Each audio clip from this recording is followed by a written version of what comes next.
बे जथुम्मानि गाहाय सायनासालि गायदे हेलेना बे सायनासालिनि बान्थाखौ आं दैखांनाय जाबाय। बेजों लोगोसे आं आसा खालामदों बे जथुम्माया दिनै बोथोर गाज्रिखाय जेरोखोम जानांगौ बिदि जायाखैब्लाबो गाबोन जोंनि ओनसोलनि खाथि खालानि रायजो राजाफ्रा गोबां रोखोम फैनानै बे मेलखौ जाफुंहोनो हेफाजाब होनो खावलायहरनाय जाबाय।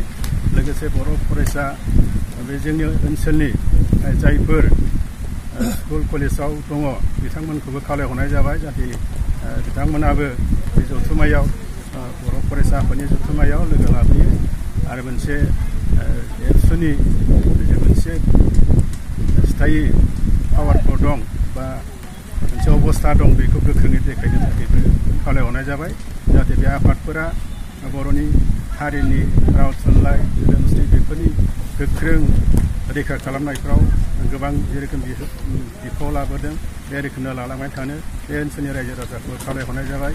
बे जोंनि जायगायाव आगोल कसुगाव दख'रा बर' फरायसा आफादनि आमोलावबो मोनसे 1982 मायथाइयाव बिसोर कनफारेन्स जानानै थांदों। बेनि उनाव थांनाय बोसोराव कसुगाव आनसलिकनिफ्राय गावस्रानानै जनद्वार आनसलिक जादों। बेयाव जनद्वार आनसलिकनिनो दिनै जोंनि खासाब्रै जायगायाव नैथि खेब जथुम्मा जाबाय आरो बेखौ जोंनि जायगानि मानसिफ्राबो जोबोद मोजां मोनदों। बेबादि कनफारेन्स बा आफादफोरनि जथुम्नाय जायोब्ला जायगानि मानसिफ्राबो एसे गोरों गोरा मानसिफोरखौ लोगो मोननानै गोबां रोखोम गियान गुन सोलोंनो मोनो, हारिनि सोमोन्दै बुजिनो मोनो, मिथियैफोरखौ मिथिनो मोनो आरो उन्दै उन्दै गथ'फ्राबो गोरों गोराफोरनिफ्राय गोबां रोखोम गियान सोलोंनानै लानो हायो। भबिष्यत गावसिनि जिबनाव मा रोखोम जालांगोन बा मा रोखोम उन्नति जालांगोन बेफोरखौ मिथिनो मोनो।